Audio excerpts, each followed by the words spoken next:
Hello प्यारे बच्चों, कैसे हैं आप सब। उम्मीद है आप लोग जबरदस्त होंगे और जम के पढ़ाई कर रहे होंगे। और नहीं कर रहे हैं तो ये तो अच्छी बात नहीं है, आपको पढ़ाई करनी चाहिए। ठीक है, तो आज हम आपके लिए लेकर के आ गए हैं इलेक्ट्रिसिटी का 9वां लेक्चर। और इसमें हम लोग बड़ा ही इंपॉर्टेंट चीज पढ़ने जा रहे हैं। क्या भैया? Heating effect of electric current. Electric current के चलते कैसे हीट प्रोड्यूस होती है ये हम देखने वाले हैं। ठीक है, तो दिल थाम के बैठिए। थाम के क्या बैठेंगे? दिल दिल तो बच्चा है जी, है ना। वो सब बात छोड़िए और आपको क्या करना है, पेपर पेन लेके बैठना है हमेशा की तरह। और शुरू करते हैं आज का लेक्चर। तो फटाफट पेपर पेन लेके आएंगे और शुरू करेंगे। देखो भैया, ये 9वां लेक्चर है हमारा। ठीक है, इलेक्ट्रिसिटी चैप्टर का। दिखाई दे रहा है ना, ऊपर में लिखा हुआ है। ओके, तो आपको अगर कुछ प्रॉब्लम है, हो सकता है कुछ चीजें आपको समझ में ना आए, तो आपको करना क्या है, इसके पहले के सारे लेक्चर्स को देखना है, क्वेश्चंस बनाना है जो भी मैंने प्रैक्टिस करवाया है ना। तो फंडा हो जाएगा क्लियर, मस्त एकदम मक्खन। और उसके बाद हम लोग इस लेक्चर को देखेंगे तो अच्छे से समझ में आएगा। और जो लगातार देख रहे हैं, समझ रहे हैं, पढ़ रहे हैं, उनके लिए क्या सब आसान है कि नहीं। तो चलिए शुरू करते हैं। तो भाई साहब, हमें क्या देखना है कि हीट कैसे प्रोड्यूस होता है कि नहीं। उसके लिए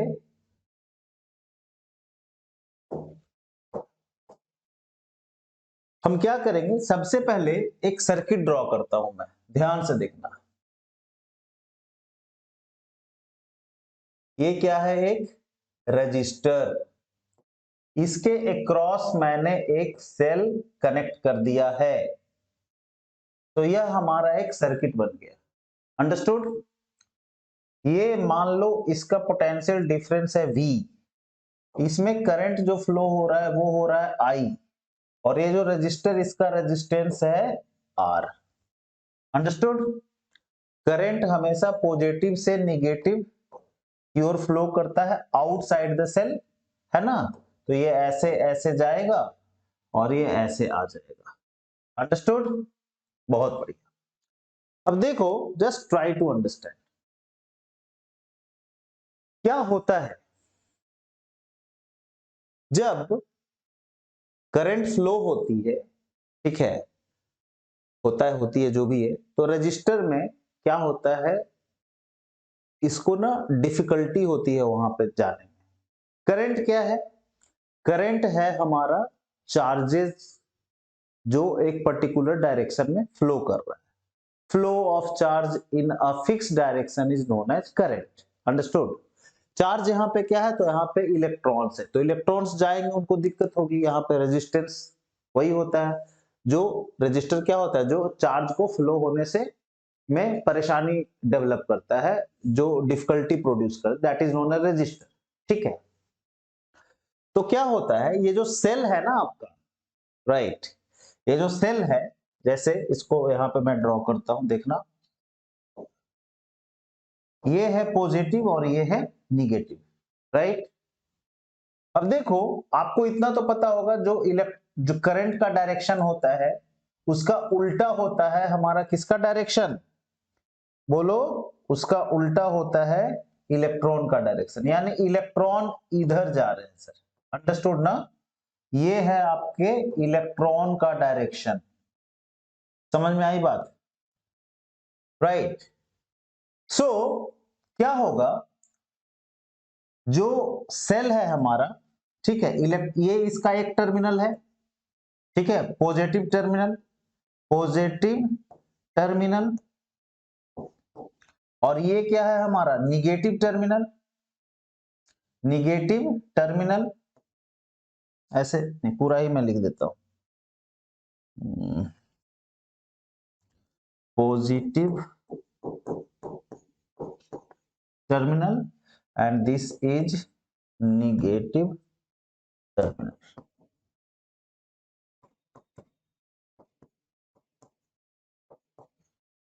ठीक है, अब क्या होता है, कि इलेक्ट्रॉन जो है वो ऐसे ऐसे घूम के आया, फिर यहां पे पहुंचा पॉजिटिव पे। तो पॉजिटिव से निगेटिव तक जाने के लिए, ठीक है, वो खुद से नहीं जाता है, सेल जो है उस पर वर्क करता है। अंडरस्टूड? सेल क्या करता है? इस पे वर्क करता है। सेल जबरदस्ती समझो क्या करता है, पॉजिटिव से निगेटिव तक उसको पहुंचाता है। अंडरस्टूड? पॉजिटिव से निगेटिव तक पहुंचाता है और यहां पे सेल उस पे वर्क करता है। यहां पे सेल का पोटेंशियल क्या है? V, है ना? यानी पॉजिटिव और निगेटिव के बीच का जो पोटेंशियल डिफरेंस है वो है V वोल्ट।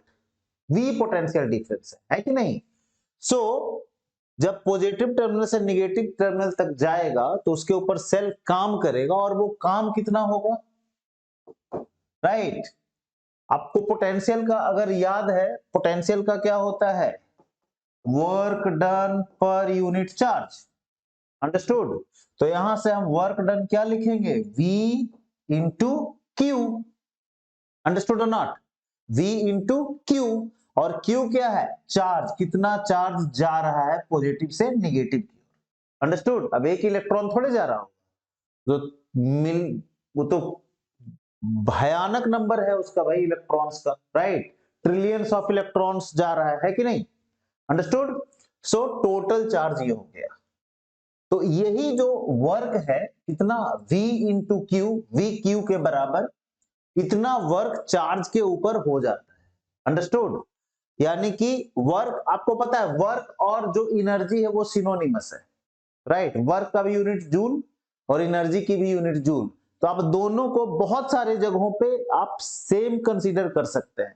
यानी ये जो वर्क इस पे हुआ है यही एनर्जी के रूप में चार्ज के ऊपर स्टोर हो गया। ये जो चार्ज पॉजिटिव से निगेटिव में गया, तो जिसके ऊपर सेल ने वर्क किया, कितना? Q इंटू वी या V इंटू क्यू, है ना?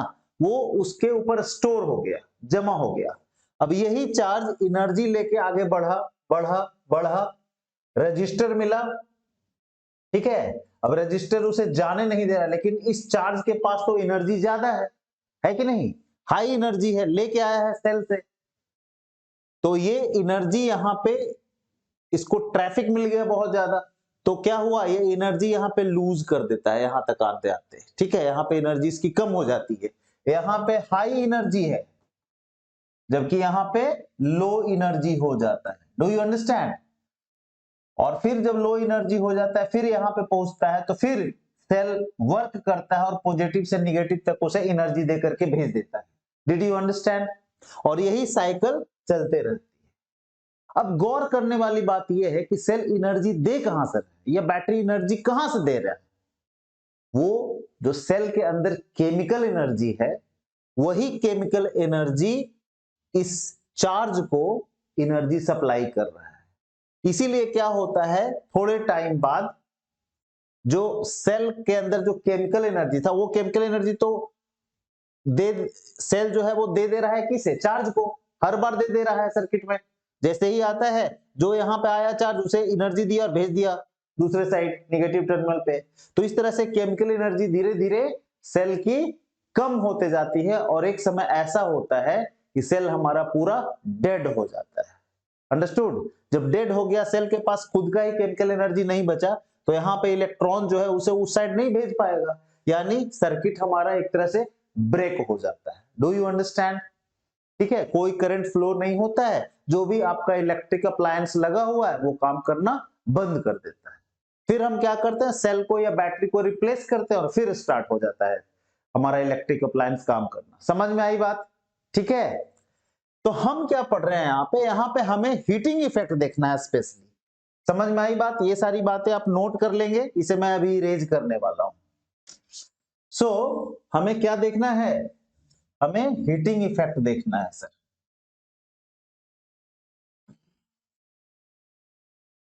तो मैं ऊपर लिख दे रहा हूं व्हाट, इसे भी मैं हटाता हूं। Heating effect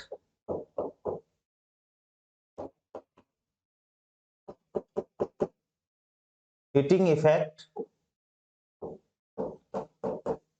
of electric current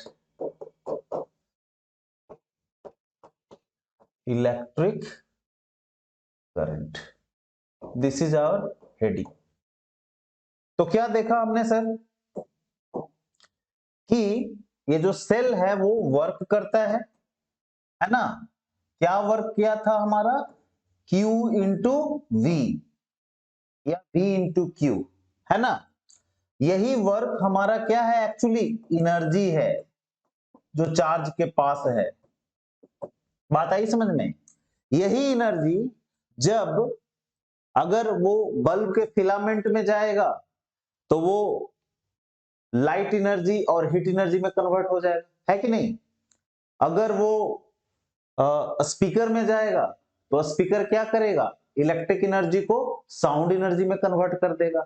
समझो सेल का केमिकल एनर्जी गया चार्ज में, चार्ज ने एनर्जी इलेक्ट्रिक एनर्जी के फॉर्म में वो लेके गया और स्पीकर ने उसको कन्वर्ट कर दिया electric energy to sound energy, है ना। लेकिन हमें क्या पढ़ना है, हमें पढ़ना है हीटिंग इफेक्ट, कि भैया इलेक्ट्रिक करंट से क्या हीटिंग इफेक्ट होता है, कितना हीट प्रोड्यूस होता है, वो हमें पढ़ना है। हमें साउंड इफेक्ट नहीं पढ़ना है, लाइट इफेक्ट नहीं पढ़ना है, हमें क्या पढ़ना है, हीटिंग इफेक्ट। अंडरस्टूड ना, ठीक है। सो हम ये लेके चल रहे हैं कि जो हमारा करंट है वो कहां जा रहा है, एक्चुअली हीटिंग एलिमेंट में जा रहा है। हीटिंग एलिमेंट क्या होता है, ऐसा कोई भी इलेक्ट्रिकल अप्लायंस, ठीक है, इलेक्ट्रिसिटी से चलने वाला ऐसा कोई भी उपकरण जिसमें हीट प्रोड्यूस होता हो, जैसे इलेक्ट्रिक आयरन प्रेस जिससे हम लोग कपड़ा प्रेस करते हैं, है ना, जैसे टोस्टर, जैसे गीजर, जैसे हीटिंग रॉड या इमर्शन रॉड, समझ गए। आप आजकल विंटर सीजन चल रहा है तो जैसे हम लोग यूज करते हैं ना, क्या बोलते हैं, ब्लोअर, राइट, या रूम हीटर, समझ में आ रही बात। ये सब जगह क्या लगा हुआ है, हमारा हीटिंग एलिमेंट लगा हुआ है। तो हीटिंग एलिमेंट क्या होता है कि जब इलेक्ट्रिसिटी उससे पास करेगी, ठीक है, तो वह इलेक्ट्रिक एनर्जी को हीट एनर्जी में कन्वर्ट कर देगा। तो यहाँ पे जो वर्क हुआ ये सारा का सारा हम बोल सकते हैं कि क्या चीज में कन्वर्ट होने वाला है, ये जो एनर्जी क्या चीज में कन्वर्ट होगा, हीट में कन्वर्ट होगा। तो H इक्वल्स टू, हीट के लिए हम क्या सिंबल दे रहे हैं, H, ठीक है। तो heat H equals to Q into V। और आपने शुरू में ही पढ़ा है, क्या पढ़ा है, Q का फॉर्मूला कोई ध्यान में है, चार्ज का फॉर्मूला बोलो, Q equals to IT, where I is the electric current and T is the time, है ना। तो इस Q के जगह पे हम रख देंगे क्या, IT, है कि नहीं। अच्छा, V इक्वल्स टू आपने क्या पढ़ा है ओम्स लॉ से, IR, लिख दो सर, IR क्या हो गया, I स्क्वायर RT। यही वह फेमस फॉर्मूला है सर जिसे आप बार बार पढ़ते और याद करने की कोशिश करते हैं, H equals to I square RT। कोई शक है तो कमेंट करना मेरे भाई, right. H equals to I square RT, बड़ा सिंपल है, आपको समझ में पक्का आ गया होगा। ये देखो, ये Q का था IT और V का IR, है ना। अब देखो यहां से आप कुछ चीजों पे गौर फरमाइए। आप क्या, अगर ध्यान देना, अगर हमारा रेजिस्टेंस और टाइम को हमने फिक्स कर लिया, अंडरस्टूड। जैसे मान लो हमने क्या किया, एक रूम हीटर लिया ले लिया रूम हीटर, उसमें जो रजिस्टर लगा हुआ है वही रहेगा, ऐसा थोड़े कि उसको हम बदल देंगे, नहीं बदलेंगे, ठीक है ना। और टाइम को भी फिक्स रखा कि भैया हम 5 मिनट ही टाइम रखेंगे, अंडरस्टूड।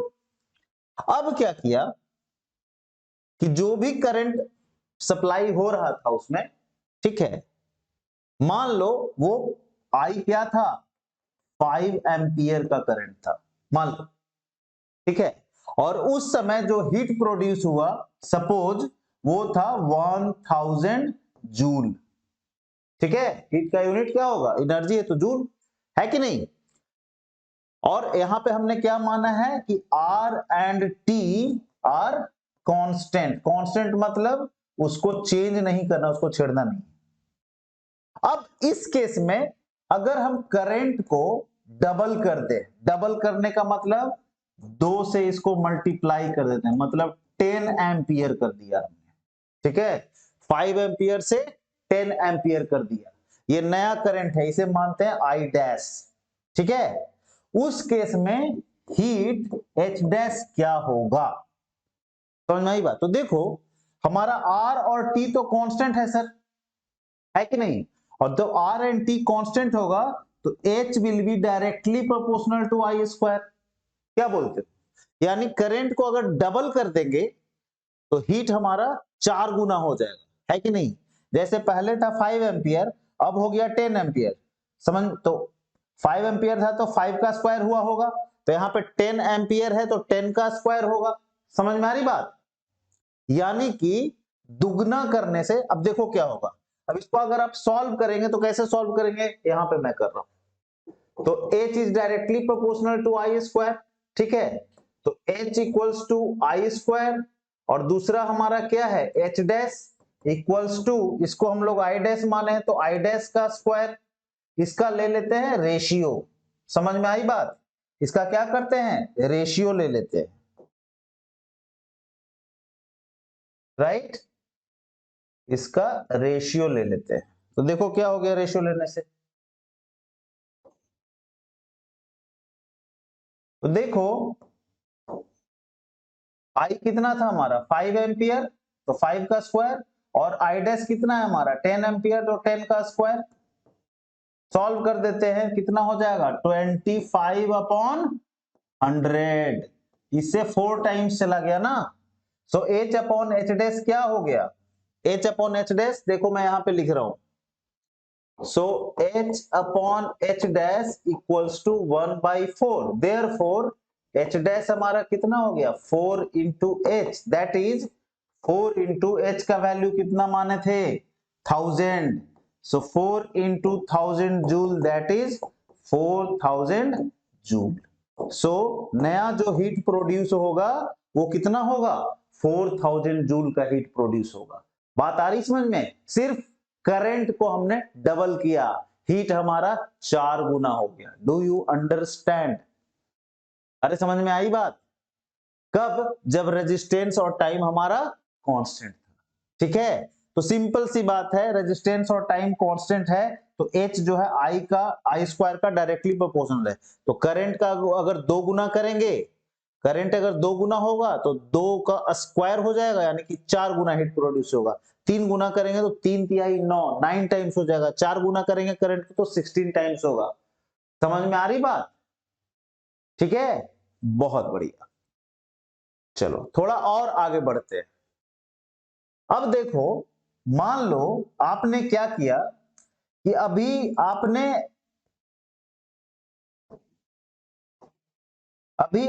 क्या किया कि करंट को और टाइम को कांस्टेंट रखा, रेजिस्टेंस को बदल दिया, समझ में आ रही बात, रेजिस्टेंस, अगर करंट आई और टी हमारा कांस्टेंट है तो उस केस में क्या होगा, देखो क्या था भैया हमारा I equals H equals to I square R T, ठीक है, फर्स्ट केस देख लिए, दूसरे केस में क्या कर रहे हैं हम I एंड T को क्या कर रहे हैं कांस्टेंट ले रहे हैं, मतलब इसे चेंज नहीं करना है, तो उस केस में क्या होगा H is directly proportional to R resistance, बात आ रही समझ में, यानी रेजिस्टेंस को डबल करेंगे तो हीट डबल हो जाएगा, रेजिस्टेंस को हाफ करेंगे तो हीट भी हाफ हो जाएगा, रेजिस्टेंस को 3 टाइम्स करेंगे तो हीट प्रोड्यूस्ड भी 3 टाइम्स हो जाएगा, बात आ रही है समझ में, कब, जब हमारा करंट और टाइम को फिक्स रखा है, अंडरस्टूड, ठीक है, मान लो करंट है 5 एम्पियर, टाइम है 5 मिनट, तो हर बार हम 5 एम्पियर और 5 मिनट ही लेंगे और रेजिस्टेंस को बदल के देखेंगे, अंडरस्टूड, तो रेजिस्टेंस को अगर डबल करेंगे तो हीट मान लो पहले 1000 जूल हो रहा था और रेजिस्टेंस को आपने डबल किया तो 2000 जूल हो जाएगा, आई बात समझ में, ठीक है, उसी तरह से अगर एक और इसमें चीज करते हैं हम लोग, क्या करते हैं कि अगर आप, ये तो समझ में आ गया, अगर, ध्यान देना भाई, अगर आपने किसको कांस्टेंट कर दिया, करंट एंड रेजिस्टेंस को कांस्टेंट कर दिया, उस केस में क्या होगा, heat will be directly proportional to time. ये तो बड़ा सिंपल है। कैसे? मान लो, ध्यान देना, कोई रूम हीटर का एग्जांपल, आपने क्या किया कि करंट जो 5 एम्पियर का जा रहा था उसमें 5 ही एम्पियर जा रहा है, और जो रेजिस्टेंस है मान लो वो 50 ओम का है, तो 50 ओम उसका फिक्स हो गया। अंडरस्टूड ना? तो ये दोनों को फिक्स कर दिए। अब आप सोचो, आप 1 मिनट यूज करोगे तो मान लो उसमें 100 जूल हीट निकला, तो 2 मिनट करेंगे तो 200 जूल, 3 मिनट करेंगे तो 300 जूल। समझ में आ रही बात कि नहीं आ रही? क्योंकि आई और आर तो मेरा फिक्स है ना, तो ये सीधा सीधा टाइम के प्रोपोर्शनल है। जितना ज्यादा टाइम तक उसको यूज करेंगे उतना हीट एनर्जी हमको मिलता रहेगा, जितना कम टाइम के लिए करेंगे उतना कम मिलेगा। It is as simple as that. तो टाइम बढ़ाएंगे तो हीट हमारा बढ़ेगा, टाइम घटाएंगे तो हीट घटेगा। क्लियर है? बोलिए। एक चीज और देखते हैं, यहां तक कोई दिक्कत है तो बोलना भाई, कमेंट करना। राइट? क्या, तो हमने देखा कि भैया H इक्वल्स टू क्या होता है, आई स्क्वायर आर टी। अच्छा, आई का फॉर्मूला क्या हम लिख सकते हैं ओम्स लॉ से, V equals to I R, so I equals to V upon R. So क्या हो गया, H equals to V square upon R into R T. R से आर चला गया, सॉरी यहां पे स्क्वायर होगा, यहां पे स्क्वायर होगा, है ना, क्योंकि V बाई आर है तो V square by R square. एक आर से आर कटेगा, क्या हो रहा है, H equals to V square T upon R. वाह, देखो ये मस्त चीज है, ये अलग एक रिलेशन। ये क्या है भाई साहब, तो ये है कि अगर, ध्यान देना, ध्यान से समझना, अगर आपका पोटेंशियल डिफरेंस सेम है और टाइम भी आप सेम ले रहे हैं, same potential difference and time, मतलब आपने जो सेल लेना था वो ले लिया, जितना वोल्टेज का लेना था आपने ले लिया, और टाइम को भी फिक्स रखा, टाइम भी चेंज नहीं कर रहे। उस कंडीशन में, यानी कि मैं क्या बोल रहा हूं कि when potential difference and time are constant, in that case what will happen, heat produced will be inversely proportional to resistance. Understood? यानी अगर रेजिस्टेंस कम होगा तो हीट ज्यादा होगा, और रेजिस्टेंस ज्यादा होगा तो हीट कम होगा। अंडरस्टूड? समझ में आया?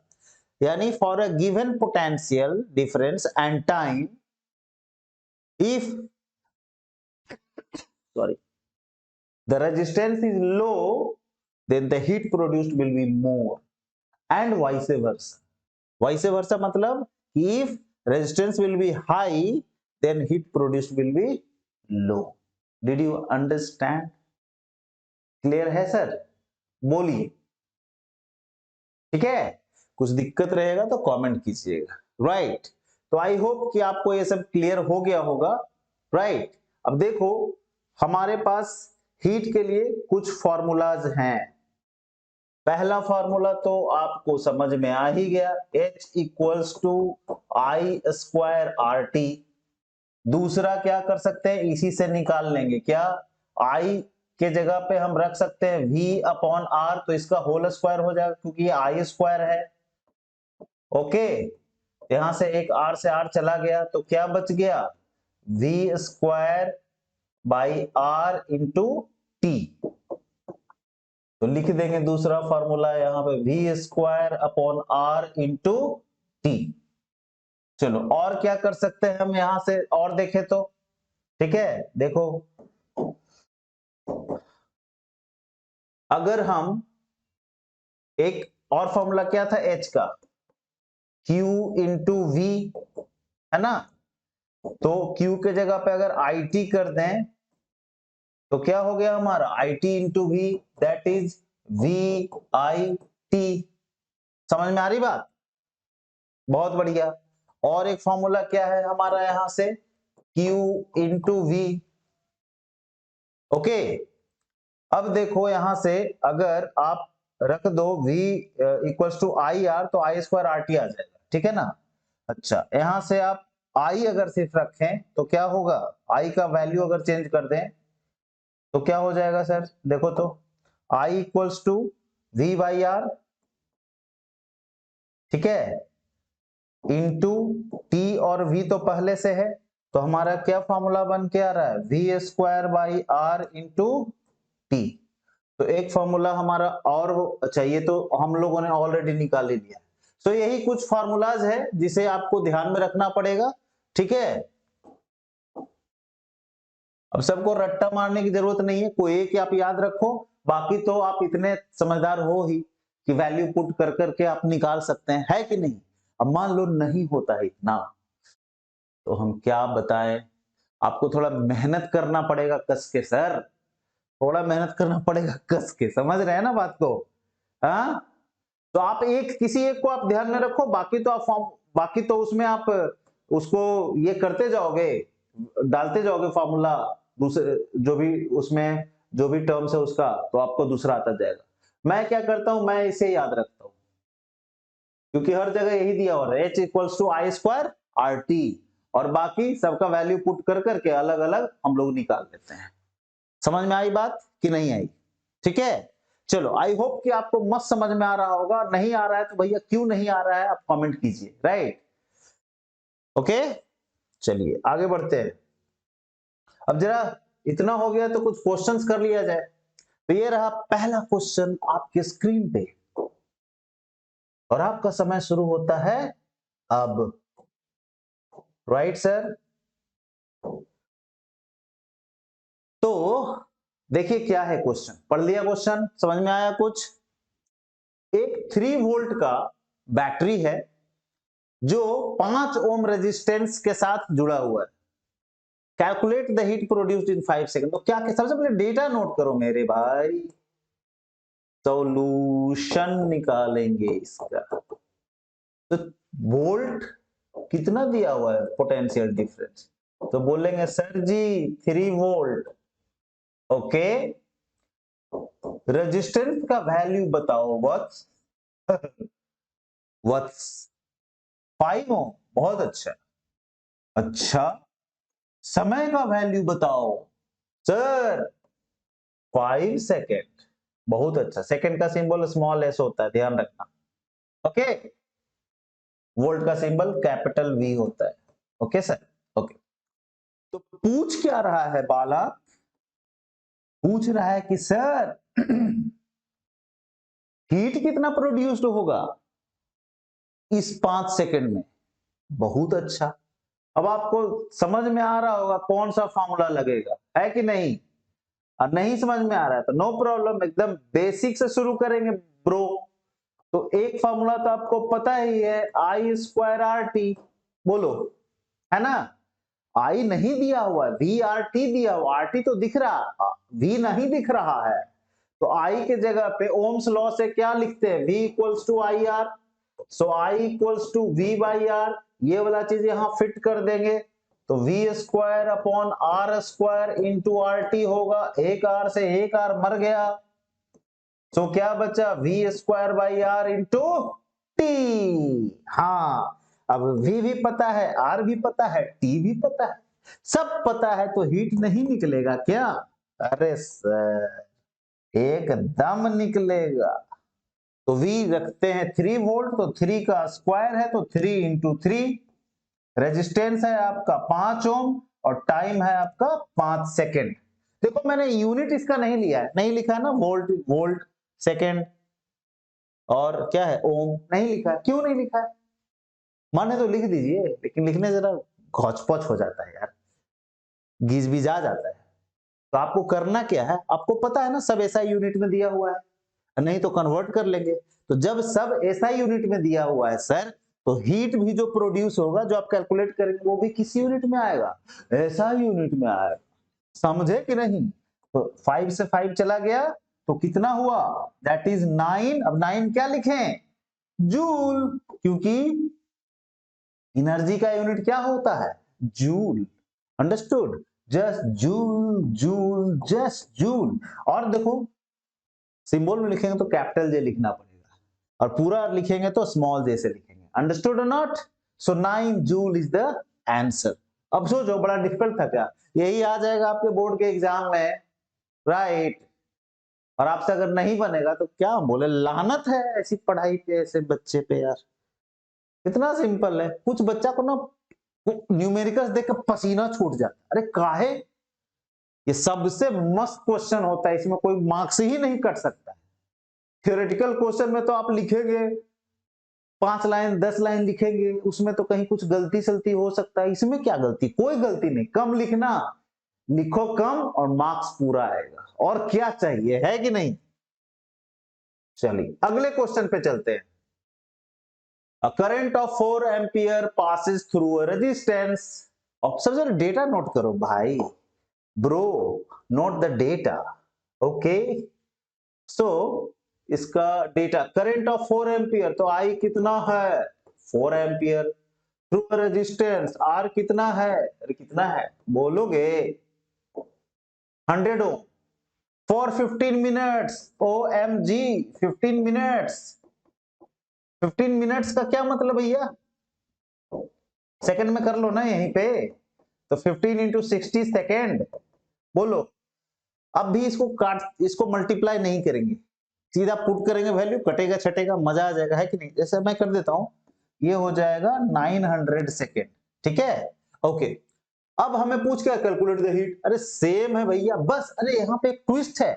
क्या ट्विस्ट है, देखो गौर से देखो, गांव वालों शहर वालों, कैलोरी में पूछ रहा है, नो प्रॉब्लम। अच्छा दिया हुआ 1 कैलोरी में इतना जूल होता है, अब तो निकाल ही लेंगे, है कि नहीं, क्या बोलते हो? सो हीट का निकाल दो भैया, क्या होता है फॉर्मूला, आई स्क्वायर आर टी, आई भी पता है, आर भी पता है, टी भी पता है, तो यही फॉर्मूला लगेगा, क्या बोलते हो, है कि नहीं? ओके, कोई कोई बच्चा बोलता है कि सर कौन सा फॉर्मूला लगाए ना, समझ में नहीं आता है। अरे भाई एकदम दिमाग से पैदले हो क्या, इसमें समझना क्या है, क्या क्या दिया हुआ है और क्या निकालना है, हमें हीट पूछ रहा है ना, तो क्या क्या दिया हुआ है, क्या निकालना है, उसी के हिसाब से हम फॉर्मूला डिसाइड कर लेते हैं। समझ में आ रही बात? तो बड़ा आसान है भैया, करंट कितना बा 4 का स्क्वायर इंटू रेजिस्टेंस कितना बा 100 ओम इंटू टाइम कितना बा 900 सेकेंड, ओके। तो मल्टीप्लाई कर देवे के और का, 16 गुना 100, 16 देखो ना, 16 गुना 9 पे 40 आ जाएगा। अब बोलो, अब 16 इंटू 9 पता है 144 होता है, और उस पे कितना आ गया 4 जीरोज आ गए, लेकिन ये तो जूल में आएगा ना सर, क्योंकि सब आपने ऐसा यूनिट लिया है, तो हीट क्या चीज में आएगा, जूल में आएगा। लेकिन आपसे पूछ क्या रहा है, कैलोरी में पूछ रहा है, और 1 कैलोरी यानी कि लगभग 4.186 जूल होता है, इसे हम 4.186 नहीं 4.2 जूल मान लेते हैं। अंडरस्टूड? सो इसको जूल में कन्वर्ट करेंगे तो कितना हो जाएगा, 144 पे 4 जीरोस डिवाइडेड बाई 4.2। अब इसको सॉल्व करके जो आएगा वो किस में आएगा, कैलोरी में आएगा। अंडरस्टूड और नॉट, बोलो, कैलोरी। अंडरस्टूड? अब सर ये कैसे सॉल्व होगा, अरे बहुत आसान है मेरे भाई, डेसिमल उड़ेगा, 1 जीरो आएगा यहाँ पे, ठीक है। अब क्या करते हैं, 42 से इसको डिवाइड कर दो, थोड़ा और छोटा करता हूं मैं, ठीक है, 3 से करते हैं, 3 से कटेगा, ओके। तो 3 3 4 जा 12, 3 8 जा 24, और उस पे कितने 5 जीरोज, 3 और 2 5, और यहाँ पे 3 1 जा 3, 3 4 जा 12, 14, राइट। 14 3 जा 42। अब देखो और भी कटेगा क्या? यस, 7 से कट जाएगा। 7 2 जा 7 से नहीं कटेगा, किससे कटेगा? 2 से काटते हैं। 2 7 जा, और इधर 2 2 जा 4, 2 4 जा, राइट। और उस पे कितना समझे? तो कितना आ गया? 24 पे 5 जीरोस बाई 7। कितना हीट, क्या चीज में? कैलोरी में। तो समझ में आया? बस इसको सॉल्व कर लेंगे, that will be your answer. It is as simple as that. Understood? So difficult है क्या? अरे बहुत आसान है भाई। Let's move to the next question dude. हाँ, ये देखो क्या क्वेश्चन, ये मस्त क्वेश्चन है, कॉन्सेप्ट वाला क्वेश्चन है भैया, राइट। जरा समझने का कोशिश कीजिएगा। बोल रहा है current is pass through register for some time, ठीक है, एक रजिस्टर से पास हो रहा है। It produces 400 calorie of heat, okay, in this period. If the current is doubled, अच्छा करंट को डबल कर दिया गया, how much heat will be produced for the same duration. बोल रहा है करंट को अगर हम डबल कर दिए तो उसी टाइम में कितना हीट प्रोड्यूस होगा। तो हमको एक चीज बताओ भैया, इसमें रेजिस्टेंस भी तो कांस्टेंट रह जाएगा ना, सेम सेम जो भी अप्लायंस आपका है वही रह जाएगा, है कि नहीं? और टाइम को बोल रहा है सेम ड्यूरेशन, यानी रेजिस्टेंस भी कांस्टेंट है और टाइम भी हमारा क्या हो गया? कांस्टेंट हो गया। उस सिचुएशन में पूछ रहा है कि कितना हीट प्रोड्यूस होगा। तो हीट का फॉर्मूला क्या था हमारा? I square R T. R और टी हमारा क्या है? कांस्टेंट है। So heat is directly proportional to I square होगा। क्वेश्चन क्या बोल रहा है कि करंट इज डबल्ड, करंट को दुगना कर दिया। तो इस केस में आप याद करो, करंट जब दुगना होता है तो हीट 4 गुना हो जाएगा। अंडरस्टूड? यानी जो हीट प्रोड्यूस होगा वो कितना हो जाएगा? 4 टाइम्स हो जाएगा पुराने वाले हीट का। पुराना वाला हीट कितना है? 400 कैलोरी। सो कितना हो जाएगा ये? 1600 कैलोरी। अंडरस्टूड और not? This is your answer. कोई शक है तो बोलो, कोई प्रॉब्लम है तो बोलिए। आसान क्वेश्चन था ना, कंसेप्ट वाला क्वेश्चन था, कितना कम कैलकुलेशन में बन गया, है कि नहीं? यही होता है जब आपके फंडे क्लियर होते हैं, कॉन्सेप्ट मस्त मक्खन जैसा होता है तो आप फटाफट क्वेश्चन बनाते हैं, ठीक है। सो आई होप कि आप, ए भाई पढ़ो ना आगे, हाँ, कि आपको ये सारा कॉन्सेप्ट समझ में आ गया होगा, ठीक है। नेक्स्ट लेक्चर में हम लोग, अब क्वेश्चन आप बनाओ भाई, जो भी थ्योरेटिकल क्वेश्चन है या कुछ न्यूमेरिकल्स है आपके बुक में, जो भी बुक है आपके पास उसको बनाओ। कहीं कोई दिक्कत है तो पूछो, हम लोग नहीं बताएंगे तब ना, ठीक है। तो अब लास्ट बात आपको पता ही है कि अगर आप यहां तक पहुंच गए हैं, ठीक है, आपको चीजें समझ में आ रही, ठीक है, आज heating effect of electric current पढ़ा, नेक्स्ट क्लास में हम लोग देखेंगे पावर, राइट। पावर पता है, rate of doing work is known as power, है ना। तो हम लोग देख लेंगे क्या होता है, अच्छे से देख लेंगे, ठीक है। तो अगर आपको हमारा जो लेक्चर है वो समझ में आ रहा है, आपको मजा आ रहा है पढ़ाई करने में, ठीक है, तो भाई ये सब करने में हिचकिचाओ मत, लाइक कर दो यार जल्दी से वीडियो को। देखो आप लाइक जितना करोगे ना ज्यादा, उतना ही ज्यादा ना वो YouTube उसको दिखाता है, समझ गए? तो सजेशन में देता है। मान लो कोई बच्चा सर्च करेगा, ठीक है, तो आप लाइक किए हुए रहेंगे ना तो वो वीडियो थोड़ा जल्दी दिखाएगा, समझ रहे हैं ना, इसलिए आपको लाइक कर देना चाहिए, ठीक है। और अपने दोस्तों के साथ शेयर कर दीजिए। चैनल को अभी तक आपने सब्सक्राइब नहीं किया है तो एक अच्छा शुभ मुहूर्त देख के सब्सक्राइब कर दिया। अरे मजाक कर रहे हैं भैया, सब्सक्राइब करो ना जल्दी से, और कमेंट किए बिना तो रहना ही मत। अच्छा बुरा जो लगता है आपको देख के वीडियो आप कर दो कमेंट, ठीक है। हमें जरूर अच्छा लगेगा कि हमारा बच्चा ऑनेस्ट है, कम से कम सही सही तो बता रहा है कि नहीं। तो चलो फिर that's all for the day, मिलते हैं अगले क्लास में और पढ़ेंगे हम लोग पावर, है ना, इलेक्ट्रिक पावर, तब तक के लिए bye bye, take care, good night, नमस्कार, जो भी बोलते हैं सब बोल दिया मैंने आपको। और एक लास्ट चीज, भारत माता की जय।